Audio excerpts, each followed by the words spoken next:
What's up, everybody? Welcome to the show. It is Beyond the Box Score after Fantasy Week 5. We have one more game left Monday night. Looks like DeVonta Adams is going to play. That's great news. Hope for the same for Aaron Jones. Adam Azer here with Jacob Gibbs and Dan Schneier, and this is Beyond the Box Score Advanced Stats from Simple People. San Francisco with a 42-10 win. We'll talk about that. We'll rank Breece Hall and Achane. What's going on in the Dolphins passing game, in the Eagles passing game? DeVonta Smith, 3 games with 5 or fewer targets already this season. Dallas Goedert had his breakout.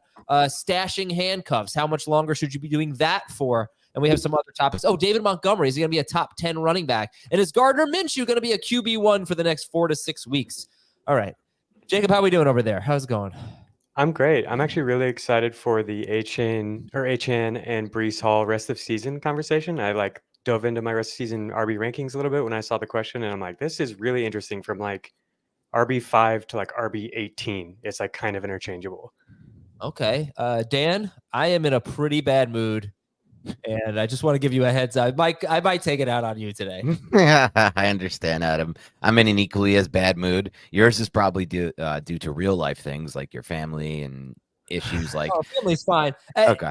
The 2 things, one, I'm sick again, a different sickness. Jeez, and every how time often are you sick? This is why I'm in a bad mood, because I'm thinking to myself, God, Dan was right. I am sick all the time, and I'm having coming to grips with that. And the other thing is, I think a lot of people might be able to relate to this one. This rarely happens, man. I went to sleep. I had unless like some crazy stuff happens tonight, I'm going to have my best week of the year in fantasy. Ooh. But I won. I went to 4-1 in probably the most important league for me, and I beat one of our colleagues, Darst. And he and I never talk smack to anyone, but if I do, it's to him. And so I took a picture of it and I sent it to someone else. Like, I beat him by 1.5 points. And I sent it to someone else. I was like, I'm going to talk some smack on the message board tomorrow. Thankfully, I had forgotten, because I woke up and Darst texted me. He's like, I can't believe I beat you. I'm like, what? No, you didn't. He's like, yeah, Lamb didn't do anything last night. I beat you. And he sends me a screenshot. I lost on a stat correction. Oh, no. So it was the Texans DST that gained like 2 or 3 points, and now I lost. And I'm so. Can you imagine if I had talked smack last night and then got stat corrected the next day? A stat correction loss is as bad as it gets in fantasy football, and I feel bad for you, Adam. But I'm equally in malaise right now. I call it general malaise that I'm in, just because the Giants are just back to being one of the worst teams in the NFL. I saw a stat last night.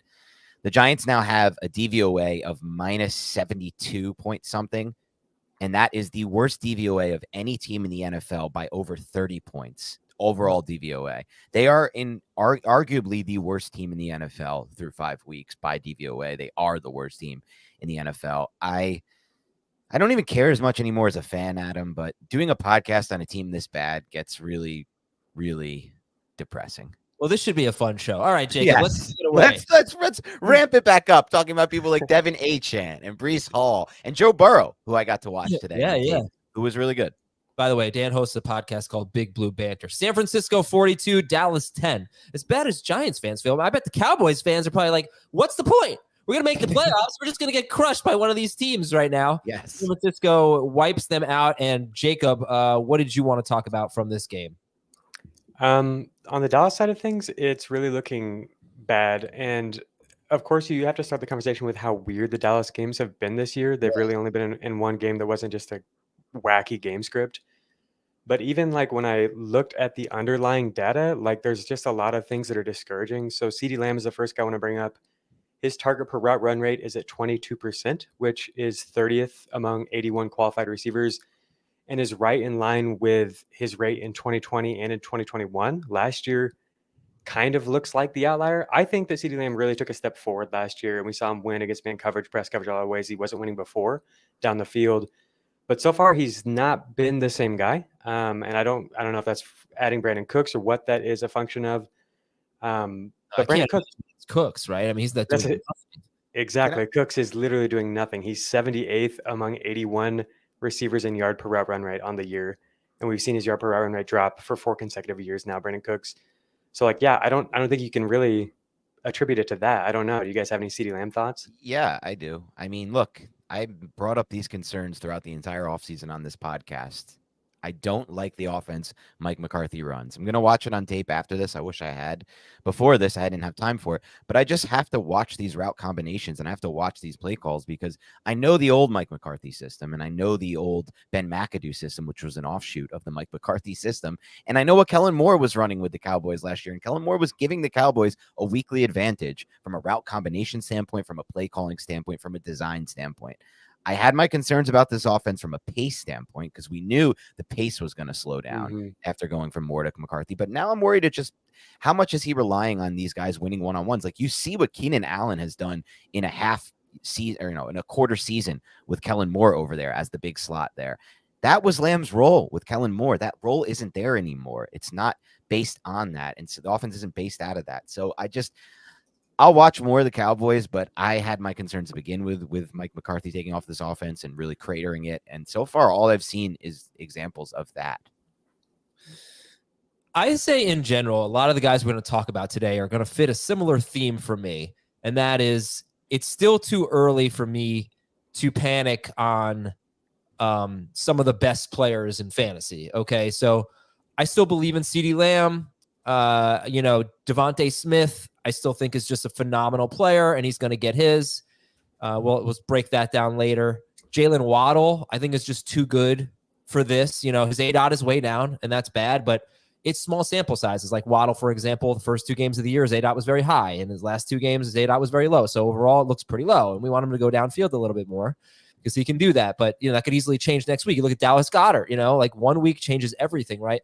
So I'm still just fine with Lamb, and I would call him a buy low. And you mentioned the game script. So far, Dallas has won by 30, won by 20, lost by 12. That was the game at Arizona that they lost and played without 3 offensive linemen. They won by 35 and they lost by 32. They've had a really weird year. So I am sure that there is a lot of that. Like Lamb's playing in the slot more, and I don't like that because throughout his career he's been better out wide than he's been in the slot. But he's always been a guy who plays all around the field. The ADOT of the entire offense is just lower. They're just not throwing the ball downfield as much. But I just tend to think that if the offensive line can stay healthy, I think they'll hit their stride a little bit and be better than this. So I personally would be looking to buy low on Pollard and Lamb. Dak, maybe, but not really a big priority. So that's the thing. I still think, even though we're almost a third of the way through the season, I still think it's only 5 games. It's my baseball background talking, I think, a little bit, but I'm still believing in most of the guys that I believed in.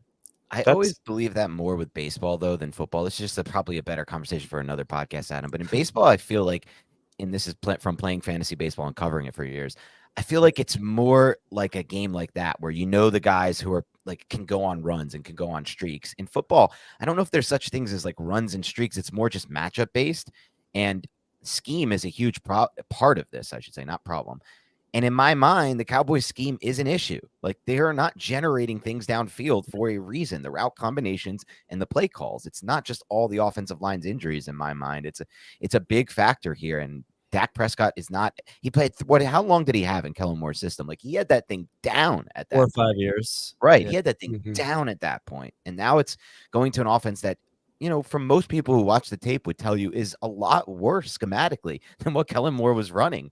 And I know it wasn't, people said, oh, Kellen Moore was so focused on scoring points. He wasn't he needs to run the ball more and things like that. But, I don't know. So far, what we're seeing has not been really pretty so far with the Cowboys offense. I'm not buying low because I still think they have a lot of tough games left on the schedule. Multiple games against the Eagles. Washington defense obviously hasn't looked as good lately, but we'll see what happens there.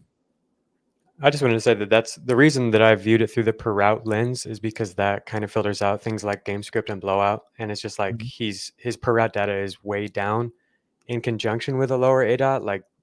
That really lowers the ceiling for what Lamb can be. I think he's going to have a tough time even getting top 10, top 12 type ceiling.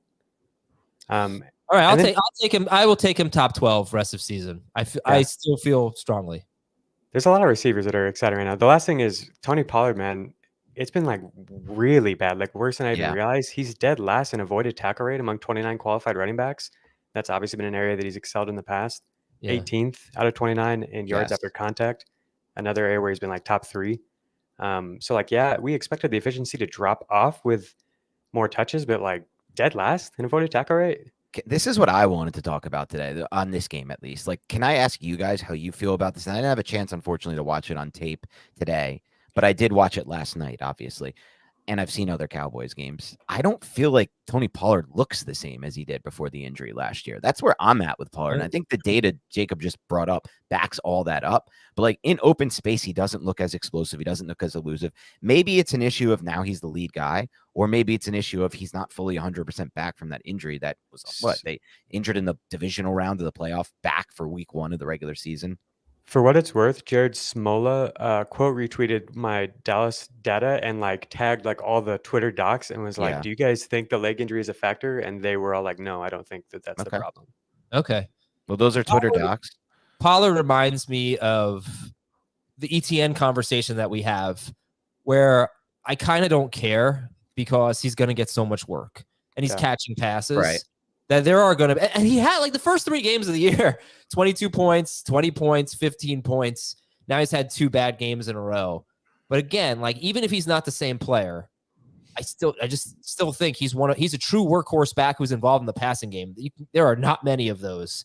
And I guess I'm not down on the Cowboys the way you are. But yeah, from that standpoint, though, even if he has all that, Adam, which I agree he still has, if he's not like as explosive in all the metrics or as efficient in all the metrics Jacob brought up, and if the Cowboys offense isn't as fast paced or scoring as much as it did under Kellen Moore, what does that lead to? Like he can't possibly be what we thought he was then preseason still, right? Like potential like top 10, top 12 pick, right? That ceiling is gone under those circumstances. Or do you still think, just getting all that work alone could put him in that? And I'm saying overall player, not that. Probably you're right. Probably, but it's still a player that's a must start. Yeah, for sure. Must start. It's more a matter of like, am I buying low on him or not? I mean, if we're talking like an average of 18 touches a game for the Cowboys, could he be more than that? I think he's going to be a must start guy, but I don't know. It just takes one game for him for like, oh, well, look at all these explosive plays. But I mean, I understand the concerns. It just hasn't been a great. By the way, he's number 10 running back in fantasy right now in PPR, not per game overall. All right. On the San Francisco side, let's be quick on this. Brock Purdy, 34 points, best game of his fantasy career, best regular season game. He looks like he's just starting to play better and better. But I think, you start McCaffrey, you start Ayuk, you start Debo, you probably start Kittle. I know he's coming off a huge game. I wouldn't mind trying to sell George Kittle if you could. I don't know how you guys feel about it. He had 4 targets. Yeah, I was just going to say. I mean, there are going to be some really bad games here. This is what Kittle does. He is so boom or bust on a weekly basis. He's a best ball king. Yeah, so I don't know. Ayuk, Purdy. Is Purdy just? Would you rather have Purdy or Stroud rest of season? Purdy. Yeah, he's good. Started in 43% of leagues. That's going to go up. You can find all this great stuff from Jacob on Sportsline. And we talked about Sportsline last night. If we want to make a promo code of baked burgers, I think we can make it happen. So if you're interested in Sportsline and you'd like to use that fun promo code, let me know. But Jacob, what's your promo code? I actually don't know. I hit up RJ about that, and he's like, I don't know. We need to get you set up with one. So maybe it could be baked burgers. That could be, it could be the official promo code of Beyond the Box Score. But we have plenty of promo codes. Apparently there's a Heath promo code. I think Dave said there's a Richard promo code. $1 for your first month, $9.99 after that. And it's great fantasy content, optimal lineups for DFS, gambling content if you want it. Check out sportsline.com. We're live tonight at 7:30 p.m. Eastern for a live stream, youtube.com/fantasyfootball today. You can watch all of our shows and the Dynasty Show and the DFS Show at youtube.com/fantasyfootball today. But the live streams are only on YouTube, so check that out. News and notes. Anthony Richardson, sprained AC joint, looking like 4 to 6 weeks. That's the initial thought right now for Richardson. So we have a question about Minshew later. Minshew with the revenge game at the Jaguars in week 6. I said last night, I wouldn't feel so certain that Travis Kelce's going to play on Thursday against Denver if he really has a high ankle sprain. I know he came back in the game, but that's probably a little bit of adrenaline, but we'll see. Justin Jefferson, we're waiting to hear about his hamstring. Deshaun Watson, Cleveland had a bye. They faced San Francisco this week, so I don't think you're going to start him anyway, but he did not practice with that shoulder injury. Mac Jones will remain the starter. We'll see how long that lasts.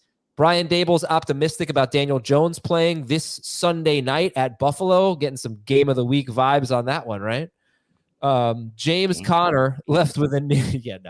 James Conner knee injury, Tank Dell concussion. Matt Milano probably out for possibly the season. And Daquan Jones, their defensive tackle, also looks like a long-term injury for the Bills, who might not be a tough match. I mean, they'll be tough for the Giants this week and the Patriots the next week, but they may not be tough defensively. All right, that's some stuff. Okay. Oh, Jets offensive line. Elijah Vera Tucker did not, it seems, tear his Achilles, but he's going to miss some time. Mekhi Becton got banged up as well. Other important stuff. Oh, Dallas, tough night. Not only did they get their butts kicked, Leighton Vander Esch and safety Donovan Wilson left with injuries. One of the Patriots starting guards, Mike Onwenu, left with an injury. Jacksonville offensive lineman Walker Little. I think I saw that he'll be okay. Or maybe that was someone else. He left with a knee injury. Dan Campbell said that Jameson Williams will get a few more plays next week. Okay. Two Patriots wide receivers left with head injuries, Demario Douglas and Juju Smith-Schuster. Miami lost starting guard Isaiah Wynn left with a neck injury. And Rams defensive lineman Bobby Brown left with an injury. All right, let's take a break. When we come back, we've got advanced stats from Jacob. We've got some film review. We've got our 5 big topics. We'll talk about Breece Hall. Talk about the Rams wide receivers. We got plenty to get to. We'll talk about a lot of stuff we didn't get to on yesterday's show as well. But stick around. We'll be right back. CBS Sports Network goes all in with the World Series of Poker. We're talking a full house of characters in a competition flush with cash. The World Series of Poker on CBS Sports Network. All right, Jacob Gibbs, what do you got for us? So I got 2 big topics, and then I'm going to go through some quick data points. The first one I want to obviously get your guys' take on as the resident Giants fans. We've really seen a shakeup in the pass catching unit for the Giants. Wan'Dale Robinson and Jalen Hyatt kind of going with the youth movement. It seems like they've replaced Paris Campbell and Isaiah Hodgins. It hasn't resulted in anything for Hyatt. He ran 26 routes, didn't draw a single target this past week. But Wan'Dale's getting some short yardage looks. And then the other thing is, I don't know if it is because we've got Hyatt stretching the field more, we've got different receivers in there or what it is, but Darren Waller saw a huge usage bump this week. Dan, you looked into that more, so I'm excited to hear what you have to say. But yeah, he was the first read on 42% of the targets in week 5, up from 20% through the first 4 games. So clearly they just made him more of an emphasis. And then also his route participation was up from 76 to 98%. And so if we can get anything like that, that's top 5 tight end usage. That's kind of what we thought we might get coming into the year. Do you think that's sustainable? I do think it's sustainable. I looked into the tape, obviously, this morning with the Giants, specifically on the Darren Waller front, because this is something you brought to my attention. And this was something based off last week as well when they played the Seahawks on Monday Night Football. Darren Waller was used to block a lot because in game, the Giants had Daniel Bellinger, their other tight end, get injured, which kind of prevented the Giants from using Darren Waller in the ways they wanted to as a receiver. Bellinger was back for this game. He played. That helped Waller. And what I noticed on tape was they used Darren Waller in a lot of ways. He was detached from the line of scrimmage as the boundary X, as the boundary Z, lined up as a big slot, the lone slot, in motion pre-snap. He could have had an even bigger day as well. Yeah. They had 2 plays, one on a long 40-yarder up the left sideline where Jones made a good, and that was when he was lined up as the lone X receiver in a 3-by-1 set, which means 3 receivers to the right side and him on the left side alone. Back shoulder ball, he just missed it. Then he had the double move in the red zone, 30-yarder that he just couldn't come down with. It was a good play by 25, Xavier Howard, who got his hand on the left arm of Darren Waller as he tried to reel in the catch. But, you get those 2 plays, and that's another 15-point fantasy points on his day. It would have been a total blow up. They used him on a chip and release screen, which I was so happy to see. The Giants don't call any screens they need to because teams are blitzing them at a higher rate and sending guys off the edge. That was good to see him get designed there. Just the design for Waller this week was really nice to see him lined up in different ways as the boundary. These are things that we saw in the preseason during training camp a lot, but we didn't actually see it in the regular season that much until this week when they kind of threw all caution to the wind as far as the pass protection went and said, you know what, I know we don't have offensive lineman who can hold up in pass pro with a 5-man front, but let's just get Waller out there and see what he can do as a receiver. So I think this will continue moving forward, no matter who the quarterback is, if Jones can play or if Jones can't play. We saw Waller get a target, I believe, with Tyrod Taylor on that one drive as well. So this is something very exciting, I think, moving forward. To an extent, obviously, there's still a ceiling here with the Giants offense.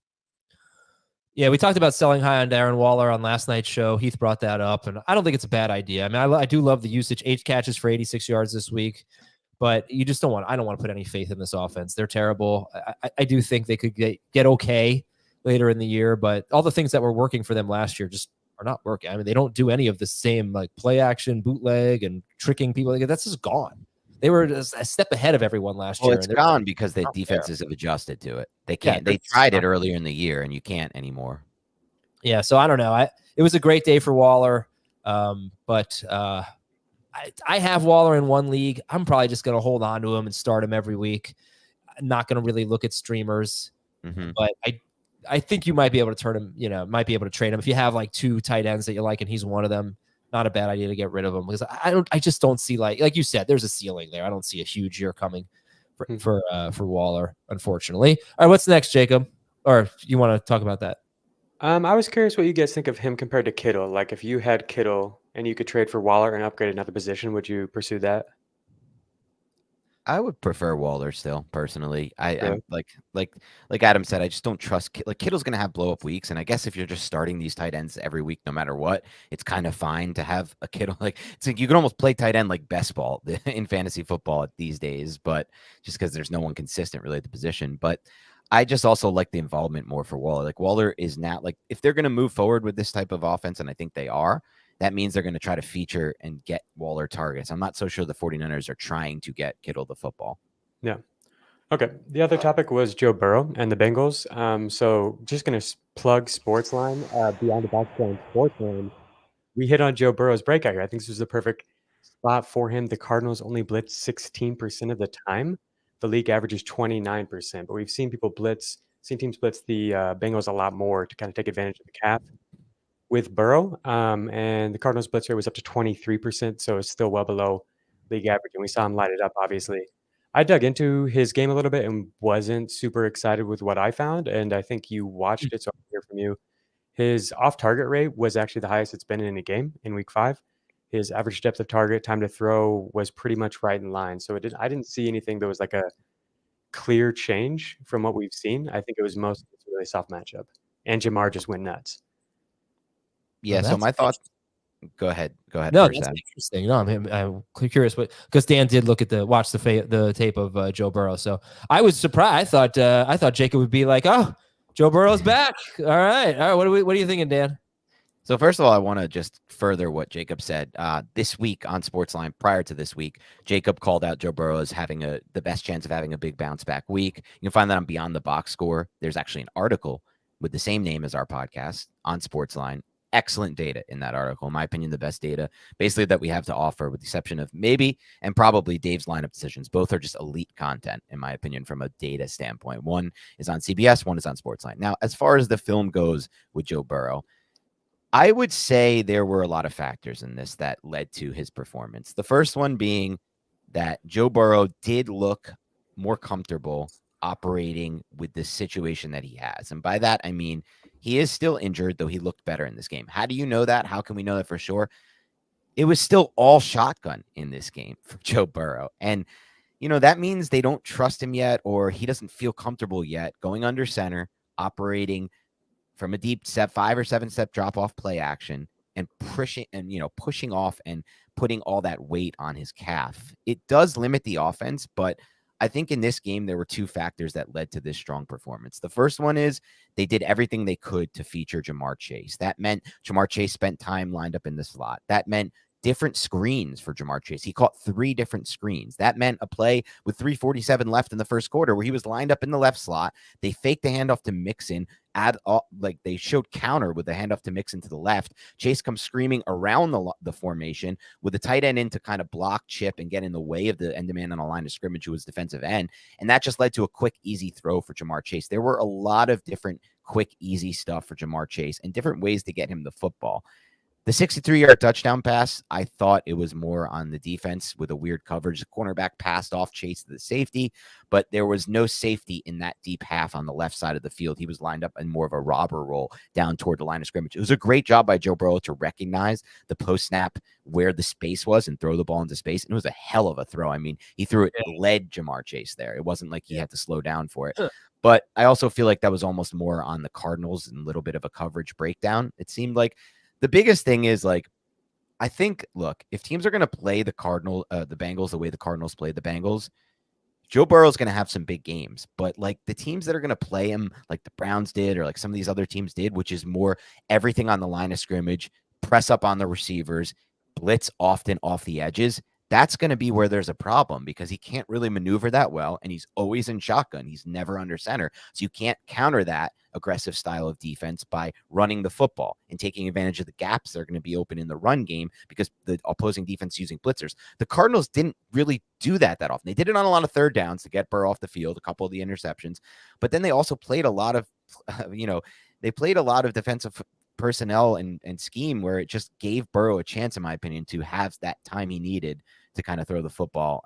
So it will be interesting to see. I'm kind of with Jacob here. I kind of need to see more here because I do feel like this was somewhat matchup based, but he definitely threw the football more crisp and he got the football out fast.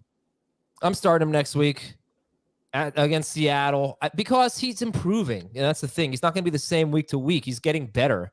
He's practicing more. He looked to move better too, by the way. And all the beat writers seem to, there's 2 beat writers that I read said he was moving better. So I didn't get a chance to watch it yet, but I just think the arrow's pointing up. He's got a bye after Seattle. So hopefully that's enough time for him to really be healthy and have a very strong second half. But Seattle's a pretty good matchup. So I'm starting Burrow next week. Well, one thing I know he's going to do is throw. He's going to throw the ball a lot. And when you have Jamar Chase, that's a good thing. We saw some really cool change in the route usage for Jamar Chase, too. He ran a slant. 22% of his routes were slants and 12% were screens. The past 2 games, he's been over 15% or 12% and 70% of his routes were screens. So they're like really, really going out of their way to get in the ball. My favorite thing when I dug into the routes is his go route rate is down from 30% to 21%. This is something Matt Harmon and I talked about this summer. Is Jamar like insanely is one of the highest target volume, most productive receivers, even while running a go route on a third of his routes. That's a route that just kills fantasy value. Look at George Pickens before Deontay Johnson went out, where like it's clearly a good player, but he just never gets targets because he's running so many of those routes. They're finally being a little bit less stubborn with that and not just like sending Chase to clear out all the time. That was all the way down to 12% in the last game. So down from 30 to 21 on the year, which is a good development for him. Yeah, this was that was my main takeaway. Like, this is great news for Jamar Chase. The way that they game plan, just like with Waller, those were 2 games that I watched, and in both games, the game plan was obvious to get these 2 the football in a variety of ways, lined up from multiple different areas on the before the line is before the snap, motion, all different things to get Jamar Chase the football. And I think that was a great stat by you, Jacob, that kind of backs that one up. Yeah, I gotta say, of all the non-stat storylines, I like the squeaky wheel the most.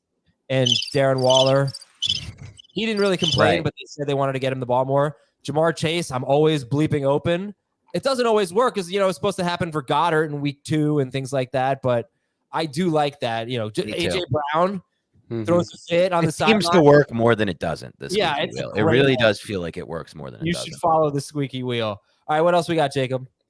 So just some quick ones. So Zay Flowers is being used down the field more. He averaged 44 air yards per game in his first 3 games. That's up to 112 per game over the last 2. Some really rough routes and catch attempts from him out there. But the opportunity is definitely there. Alexander Mattison's playing time, we saw a dip this week. I heard you said on the podcast last time that CJ Ham was on the field a lot more and passing downs at him. It actually wasn't I didn't say that. Oh, somebody on Twitter said that you said that. It wasn't like Cam Akers. Cam Akers actually saw his snap rate drop in his second game. Dave said it. Okay. So Cam Akers did not see more playing time, and yet Alexander Mattison's playing time dropped pretty dramatically. Mattison was on the field for 56% of the red zone snaps, down from 81% previously, only ran around on 43% of dropbacks, down from 54%, and only handled 57% of the running back rush attempts, down from 82%. So like, it's gonna be tough for him to be fantasy viable if he's splitting, and already we're seeing that in the second week with Akers. Do you guys think there's anything there? Because it's not like Akers necessarily cut into the work significantly, at least at the playing time. I don't know. Not really. I traded Mattison. I know he has this was a good matchup against the Chiefs, and I think he has a couple more. I traded him as part of my Justin Jefferson trade that I made with Jamie. It's just not a. He did make that trade. What was the trade? It was Jefferson and Madison for Waddle and Bijan. Which I guess I feel bad. You feel bad with the Jefferson injury. But Madison's not someone that I fully trust. I know I had the receiving touchdown here. Okay. He does have the Bears this week. That should be pretty good. But maybe now's the time to trade him, San Francisco, Atlanta, New Orleans. But he also has Denver and Chicago later in the year, too. I would say overall he's got a fairly favorable schedule. But I don't know. I just don't fully trust him. And, I'm not saying to give him up for nothing. I'd give him up for Jonathan Taylor. I don't know if anybody's doing that. I don't know how people are feeling about Jonathan Taylor right now. But maybe it's part of a package. Yeah. He's honestly, let's be real. He's not a special game-changing player. He's going to have to score touchdowns to win your league. However, I didn't think about this. Do the catches go up if Justin Jefferson misses time? Does the usage go up if Jefferson misses time? Definitely something we have to consider. Anything else, sir? I wanted to bring up Calvin Ridley. So his first read target rate was up to what we saw in week 1. In week 1, it was at 36%. And the reason this is important is because Trevor Lawrence has targeted his first read at the highest rate of any quarterback since the start of last year. And so 36% of his first read targets went to Ridley in week 1. That was down to 18%, then 23%, then 9% in week 4. In week 5, it was back up to 35%. And so that's exciting. I thought Ridley played much, much better in this spot. And then speaking of first read target shares, Adam Thielen, I heard you guys talking about him on last night's podcast. I feel like he's pretty dramatically undervalued right now. He has 34% of the first read targets in Carolina if you take away that first game when he was injured, 38% in this past week.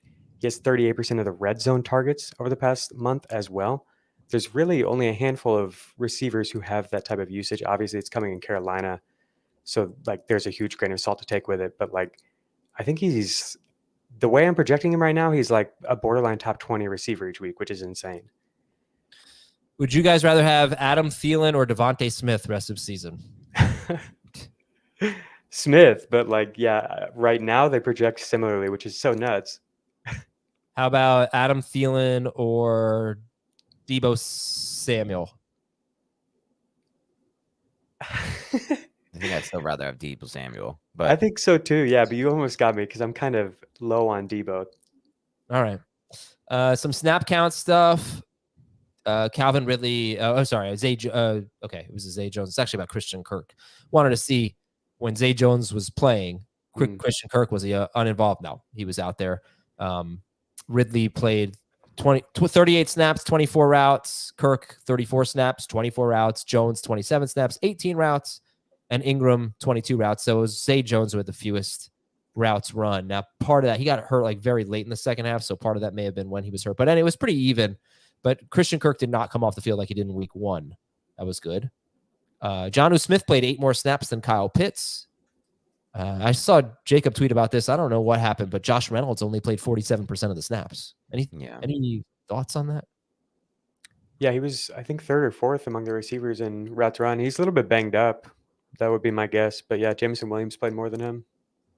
The Rams receivers. Puka Nacua played 100% of the snaps. Cooper Kupp, 95%. Tutu Atwell, 89%. And Tyler Higbee, 89%.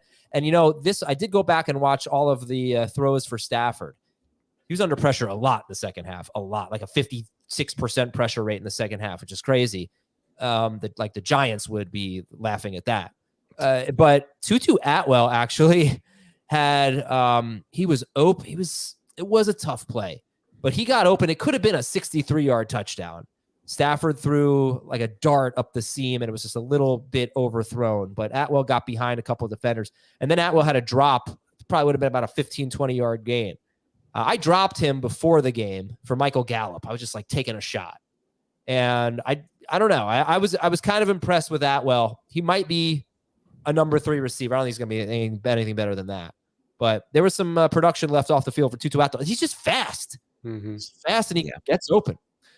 And then DeAndre Hopkins played a season high 83% of the snaps. Now, what else do we want to talk about here? We want to go to our big topics? Yeah, I'm good. I'm really curious to see what's going to happen with Tutu because, they really mixed everyone up where everybody played in the slot a little bit. Cooper Kupp actually had the lowest slot rate of the three, which I thought was really interesting. I wonder if they'll use Cooper Kupp more as like the X. They kind of moved them all around, but Tutu played almost as much as those guys. Man, Jefferson was completely out of the picture. Right. And the targets to the running back went away, so which is good for Stafford. All right, let's talk about our 5 big topics. This first one is from Mike Brophy. Team name for Mike should be Brophy Case. Assuming it's pronounced that with a long O. Breece Hall and Achane, rest of season ranking. Okay, Jacob, you said you were so excited to talk about this topic here. So give us your thoughts on a Breece Hall and Achane rest of season ranking. Before I do that, I finally got it. Trimity was taking a while here.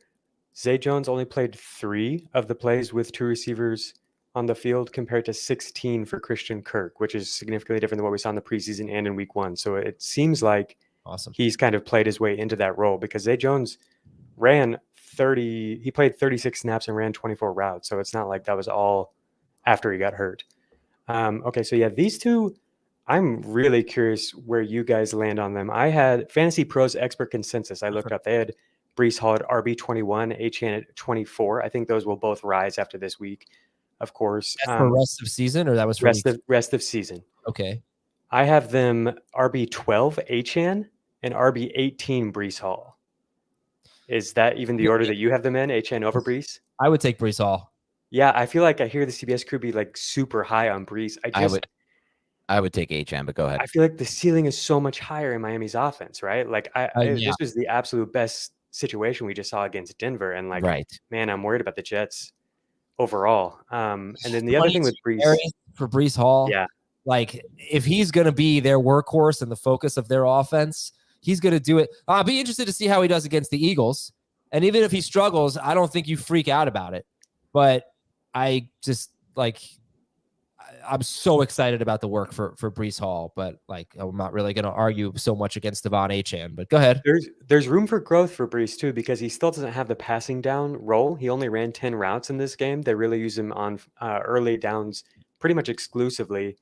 Michael Carter played like 80% of the third downs, ran 17 routes to Breece Hall's 10. So I think we could see him get that role as well. That's where his upside really comes in. Yard per route run rate, Breece Hall's second behind only Christian McCaffrey, just ahead of Austin Eckler since the start of 2022. So there's really explosive upside if he does get those routes. I don't know if I see that happening. It's just a guess. I know they said there are no restrictions on him, but you got to restrict him a little bit, right? And to be third down would be the appropriate time to not use Breece Hall. I don't think he should be an 80+% of the snaps kind of guy personally, but you don't think he might be by the end of the year? Maybe. I think he might catch more passes than Achane. I don't know what the hell it making this. Achane's averaging 12.5 yards per carry. It's something crazy like that. He's got what is he doing? He has touchdowns. He's the number 1 running back in fantasy over the last 3 weeks with only 45 touches, which is not terrible, but it's not amazing. He has touchdowns of 67 yards, 76 yards, plus 10, 8, and 3 rushing, and then from 4 and 10 yards out receiving. I've never seen anything like this. He's in a total timeshare, not getting a lot of work, and yet he's absolutely incredible. That there are no comparisons. You can't be like, back last year or 2 years ago, that never seen anything like this. This is the most efficient player I've ever seen in my life. Chris Johnson. I love that comparison. So, do you want to hear some running backs I have around these guys? I'm curious where you would put these two. Yeah. So I've got at RB8, we're going to get to this guy later, David Montgomery. RB9, rest of season, Kenneth Walker. 10, Joe Mixon, which I know you're going to hate, Adam. The workload is just there. He's got to start scoring touchdowns. 11, Jonathan Taylor. Who knows where he goes, but that feels right. Right before Achane at 12, and then Kyron Williams at 13, Travis Etienne at 14, Aaron Jones at 15. All of them ahead of these guys? All of them ahead of Breece. If I want to keep going, DeAndre Swift at 16, James Cook at 17, Breece Hall at 18, just ahead of Jahmyr Gibbs. Yeah, I'm definitely higher on Breece Hall. I would easily take these guys over Mixon. He's just, I know he does have to start scoring, but Like if you're gonna give me the workload case for Mixon, then I don't know how you take Achane over Breece Hall, because I definitely think there's more touches coming for Breece Hall than Achane. Yeah, I mean, it's not just about workload. Like, I think the workload in Cincinnati Right. should be significantly more productive for fantasy than the workload in New York. And then, yeah, of course, that's scaled up even further with Achane in Miami. All right, go ahead, Dan. Get in there. Yeah, so I have Achane ahead of Breece Hall. I would probably have Achane a couple spots ahead of where Jacob has him, ahead of Mixon for sure. So my thought on Achane is this. I heard people say last week that they hadn't seen a running back erase angles like Achane since Chris Johnson. I didn't actually see that on those clips from the past 2 weeks. This week against the Giants, I saw that. The touchdown run he had, the long touchdown run he had, this safety, Jason Pinnock, had him dead to rights from an angle standpoint. If you screenshot that, and someone did, I think it was Hayden Winks, and you see the point of where Jason Pinnock was, the safety for the Giants, and where Achane was, and then how he eliminated that angle, it doesn't actually make sense from a physics standpoint. And that's where that 4.33 speed is really on tape. But it's also like a different level of 4.33 speed, because I've seen a lot of 4.33 guys come through the NFL that don't erase angles the way Devin Achane erased an angle on that run. It's game speed too. It's things you can time only with GPS trackers and not just 40-yard dash without the pads on and without the helmet and everything on. So I think he's a big play threat whenever he touches the ball. But the other thing is, like, I watch that game. Like, I just watched that game on film, Giants Dolphins, and no one is running things as impressively as Mike McDaniel is right now. This scheme, there it is. There's the screenshot. Thank you for finding that. Like, this makes no sense. Like, that should never be a touchdown. Look at the angle that the first safety has at the 40-yard line. Like, it's absolutely insane. And anyway, I watch Mike McDaniel and I just see the way that he's scheming up these pin pull concepts and these crack pitch, crack back blocks to get Achane in space. And I'm just like, this is the perfect coach for him. And it's not just the perfect coach for him. It's a perfect coach for any running back right now. Mostert, Achane, Jeff Wilson, whoever they're going to put in there is going to be productive without even a great offensive line, because the coach is that good at scheming up ways to get and create space and yardage. So I think I'm pairing him with the best coach to fit his skill set and fit anyone's skill set. He has angle erasing speed. So I don't really care about getting a lot of touches. Plus, Jacob can back this up, but he's still getting a decent amount of work in the red zone, more than people probably would have expected. Mm-hmm. So he still has those opportunities as well, most of which he hasn't cashed in yet for touchdowns, which he will. Some he did in the first game. Look, man, you're right about all this stuff, but I feel like, are you forgetting that Breece Hall just had 22 carries for 177 yards? I'm not forgetting that, but I'm factoring in is that he played the Broncos, the worst defense in the NFL, by a wide margin. I know, but Achane's done this against all the teams. No, he's done it against the Broncos and the Giants. The Giants can't stop anyone on the ground, and the Bills. The Giants didn't give up any long plays to Ken Walker. The Giants gave any long plays to Tony Pollard. The Giants didn't really give up these big plays to anybody but Achane. Achane's terrific, but Breece Hall, like, Achane's terrific from a way we've never seen before. Breece Hall is terrific from like a more conventional way.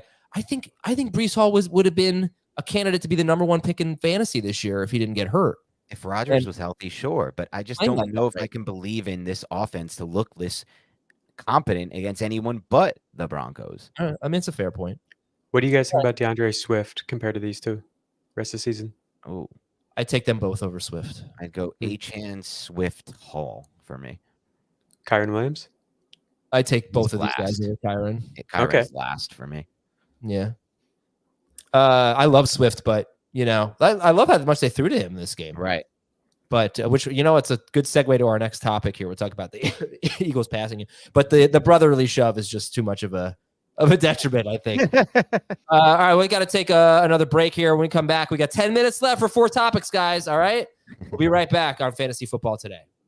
We need the sports news anywhere. We've got breaking news to bring you. Then get your sports anytime you want them. Big trade news overnight to discuss. Because we know you need sports all the time. A lot of movement in the rankings this week. A legend adds to their legacy. We're bringing you that breaking news right here on HQ. CBS Sports HQ, anywhere, anytime, all the time. This one comes from Riley. He says, the Dolphins and the Eagles have a math problem. Are Waddle and Smith just boom or bust wide receiver 2s? Yeah, is the quick answer. Did you watch DeVonta Smith and Goddard. I watched DeVonta Smith. I watched his routes and then I got bored. I don't want to watch this anymore. He got open a few times. Jalen Hurts didn't see him. Look, I could be totally wrong about this. I'm going to take a non-statistical approach to this, and I'm just going to say DeVonta Smith's going to have his big weeks. It's going to happen. I'm going to start him every single week. I think I'm surprised at how much I'm surprised at the target domination that we're seeing from AJ Brown. Yeah. Because in the second half of last year, continuing on through the Super Bowl, the targets were very even. I think DeVonta Smith actually had a few more. It is all AJ Brown right now. Another concerning thing, I will get a little statistical. They are, like I predicted, throwing more to their running backs this year than they did last year. They had the fewest running back targets in the NFL. So Hurts is throwing to DeAndre. You don't trade for DeAndre Swift and not throw him the ball. But can we just go back 3 weeks after week 2? Is DeVonta Smith the better wide receiver? Should we buy low or is AJ Brown going to be a bust? You know, this and that. Like, we're going to have different conversations about these guys at different points of the season. Right. They are still extremely run heavy. They have the 3rd lowest pass rate in the NFL, but they've run the most plays. So they are, I think, like they're 12th in pass attempts. That's what's kind of surprising me. It's not really a math problem. Jalen Hurts is throwing enough where all of these guys could be good, but he's just favoring AJ Brown so much right now. I think it'll even out. They are probably boomer bust wide receiver 2s, but that's still going to make them better than most, like high-end wide receiver 2s, in my opinion. So I'd buy low on Smith, and I already did buy low on Waddle, and he was okay in week 5. Dan, what do you think? I think you nailed this one. Look, with Waddle, a lot of it was game script. I thought in the Giants game, they just didn't. A lot of what the Dolphins did in that game was explosive plays. Like the Giants defense outside the explosive plays did a decent job there. And then they turned the football over twice. The Dolphins, once in the red zone, once in their own territory. It didn't really feel like a game where they needed to get Waddle involved that much. As far as the Eagles game, which the one that I didn't get to see yet, I'm not exactly sure what happened there with DeVonta Smith, but the reality of the situation is this. These offenses are still predicated on Tyreek Hill and AJ Brown at this point. And so it is more of a boomer bust from that standpoint, especially because there are not that many teams in the NFL that can force these teams, the Eagles and Dolphins, to get into shootouts that are necessary to get more volume in general in the passing game. Like the Dolphins haven't been in a lot of shootouts this year, with the exception of the Bills game where they didn't even have the football a lot of the game. It wasn't even a shootout. It wasn't even a shootout. They didn't have the football and they didn't score a lot on offense. So it's just like the game scripts are harder for me to find where these two guys are going to find their consistency. There were only 3 games where they played, 20 games last year? There were only 3 games where all 3, Goddard, Brown, and Smith, had 50 or more yards in the same game. Yeah. And they were 0 for 5. So that's 3 of 25, where all 3 of them had 50 or more yards in the same game. I guess, Jacob, there's something that concerns me. It's the air yards, because Jalen Hurts is just throwing it downfield so much more this year. The route depth is up for Smith. The ADOT is up for Smith. And that's going to maybe take away some easy catches. So I don't know. How concerned are you? I'm really excited to talk with Matt Harmon. He's going to be on FFT Dynasty next week about DeVonta Smith specifically and AJ Brown, because this is a really good note to bring up. He's not being used on as many layup routes like he was last year. They really kind of went out of their way to get DeVonta involved, it felt like. And this year it kind of feels like AJ is just like the alpha, and DeVonta, they're just like, please win in your winnable matchups. And that's kind of like what's going on with Jordan Addison with Justin Jefferson, where it's like with that kind of role, it's going to be tough to draw a target per route run rate above like 20%. And that we saw that rate up to like 22, 23% for DeVonta last year. This year it's down to like 17%, which I think is pretty similar to Addison. So like really that's kind of the range that he's falling in right now, except that he is on the field for 2 receiver sets and Addison's not. I'm a little bit worried about it. Waddle, though, he's the one where like, I think DeVonta is going to get his. Waddle, I'm legitimately worried that he might not, because I do think the offense is a little bit different. Like Achane adds something that they legitimately did not have last year, especially as a pre-snap motion guy. They're using him a ton. We see a lot of these plays where they still have both Achane and Mostert on the field, and one of those guys is the motion man, whereas last year Waddle was filling that role a lot. Also, Tyreek Hill is just like absolutely insane. I thought that there might be some drop-off. I know, but like I don't know if people really realize how insane. Last year, he averaged 3.2 yards per route run, and that was historically good, like one of the absolute best the past 10 years. This year, he's averaging 4.8. I don't know what's going on. I don't want to take away from this, but there seems to be this like flushing sound that's happened on Jacob's mic a couple times, and I just want people to know it's not me actually flushing. Yeah, no, we're not quite sure. Flushing sound. You shouldn't have said that, but yeah, every time it happens, I look at you and I look at Schaefer, and I'm like, I knew what that was. But it's not me on the can, I promise. I think I'm just getting too excited about Tyreek Hill. Tyreek's been targeted on at least 30% of his routes in all but one game. Like, he is the absolute epitome of an alpha in the league right now. And like with that and the Achane situation, I think it's kind of tough for Waddle. I think this week they really went out of their way to get him the ball. His first read target rate was up, Waddle's, and still it wasn't some explosive performance. You know what I mean? Like that's the best case outcome right now. He needs to connect on deep threats to really be like what we've seen in the past. Yeah, he's not going deep as much, not getting targeted down the field. All right, Ken Bailey wants to know, given the per game production and the schedule, David Montgomery is a top 7 running back rest of season. So where did you have him, Jacob? RB8, but I think you can move him as high as RB5. I have Josh Jacobs ahead of him. I'm sure Dan will disagree with that. Saquon Barkley, Derrick Henry ahead of him, and I think you can move him ahead of either of those guys as well. I would take him ahead of Derrick Henry. Barkley's tough. The bottom line is, I don't know. There's some really good running backs behind him, right? Like guys that could easily be as good or better than Montgomery, but you should not sell high. I think we're all pretty much buying it, right? We're not. There's no thought at this point that, oh, just wait, Jahmyr Gibbs is going to take over. It's just, no, I don't see why. So just ride it out with Montgomery. Yeah, I mean, I'm not going to be the one to tell you not to. I had David Montgomery ranked ahead of Gibbs in the preseason. I don't know anyone else who had that. And obviously, I talked about how excited I was about Montgomery. So,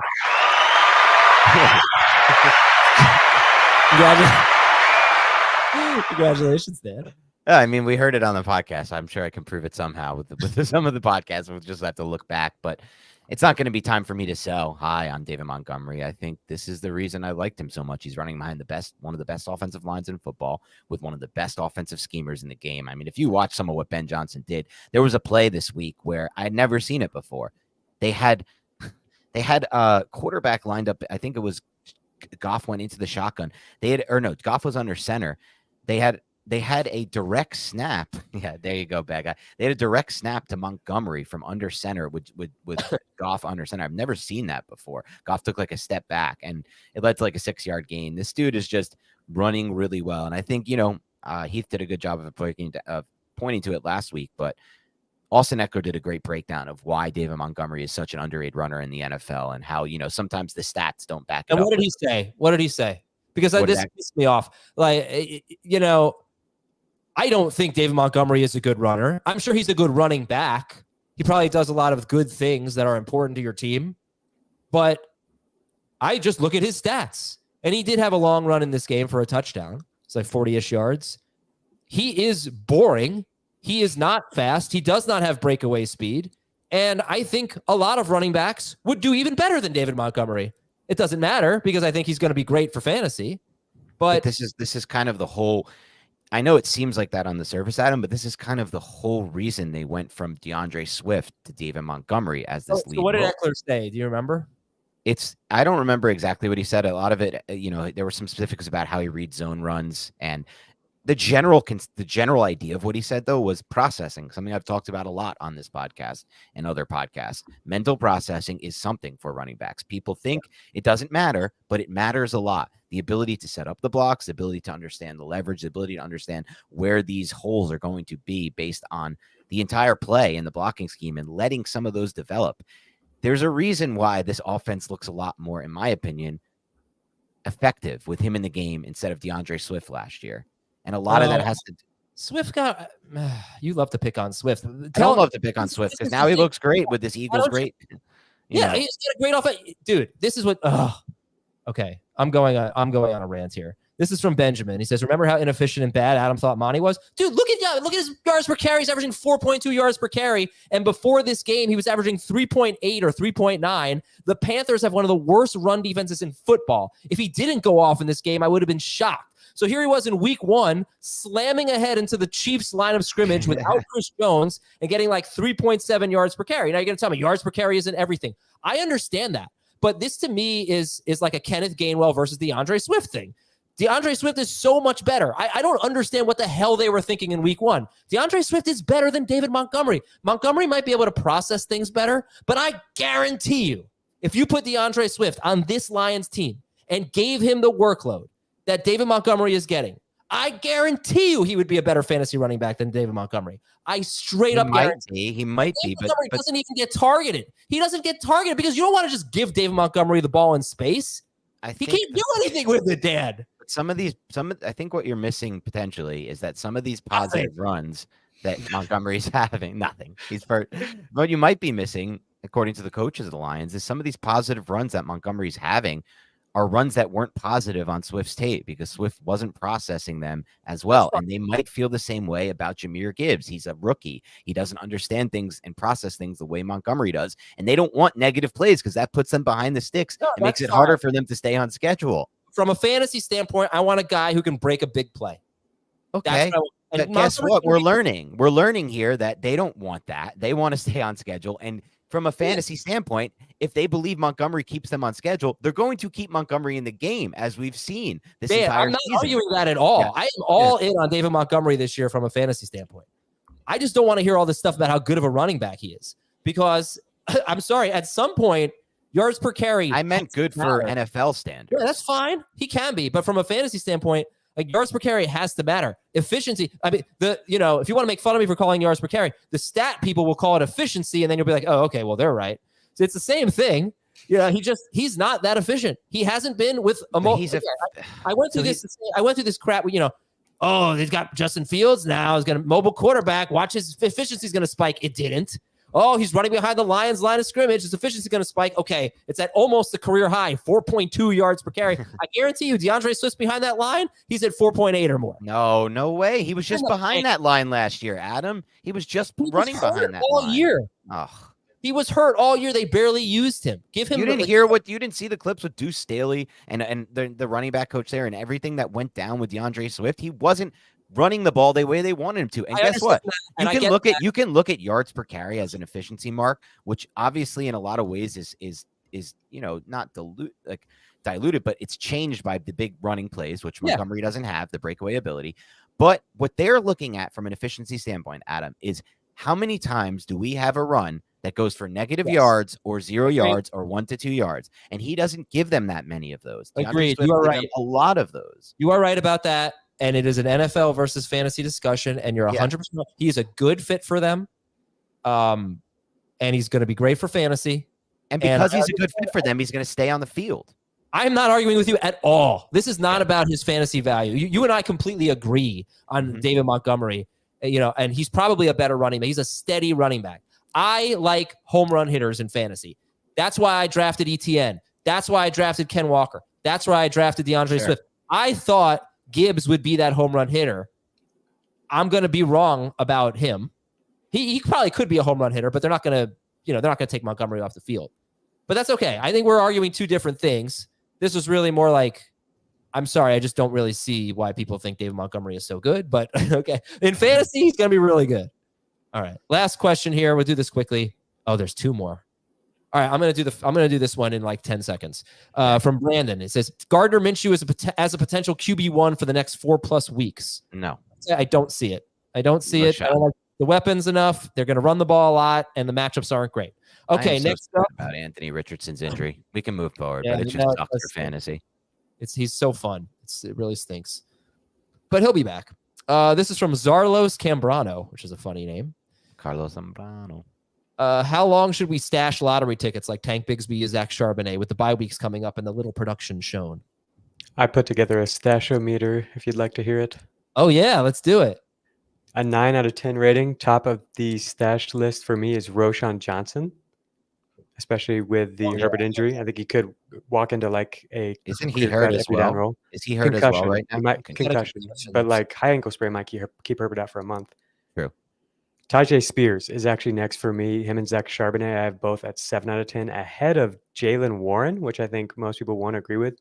But just the offensive runway for both of those guys, the role they might get if they step into that role is bigger than I think anything in Pittsburgh that I'm going to be excited about. Well, this is a stashometer, right? Because Stardometer, Warren's ahead of these guys, but Right. Stashometer, completely agree. Like if the starting running back gets hurt, I think Warren would be a must-start guy. But I think Spears and Charbonnet I'd like more. I also would put Bigsby in there personally. Jacob, where do you have him? I have Warren and Jaleel McLaughlin as 6s, Tank Bigsby as a 5, Kendre Miller as a 4.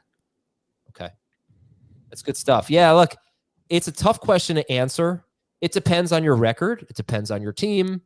I certainly see scenarios. This is the problem with stashing handcuffs. If they don't work, they don't hit by, week 5 and you're 2-3 or 1-4 and you got bye weeks, like they're going to get dropped. I remember David Johnson got dropped in a ton of leagues his rookie season, and then he was like a league winner down the stretch. So it happens.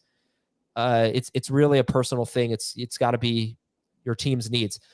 One thing I'd say is don't drop a handcuff. Who did I drop this week?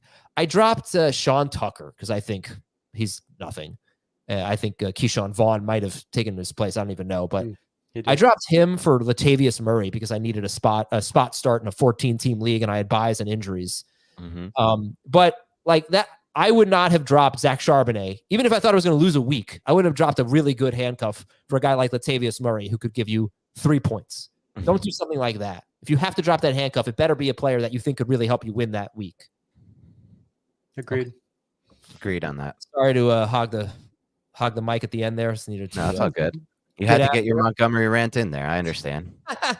I mean, just when he said that to me, I felt like he was like sticking it to me. Like, oh, Austin Eckler said he's such a great running back. I could see he's a better NFL running back than a fantasy running back. But, well, I don't know. I already said my piece.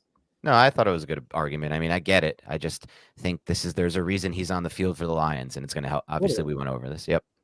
Totally. All right. And we're out of here. Thank you to Jacob and Dan and Thomas and all of you for watching and listening. We'll talk to you later tomorrow. Monday night. We got the Monday night live stream. We'll see you at 7:30 and then the waiver wire on Tuesday morning.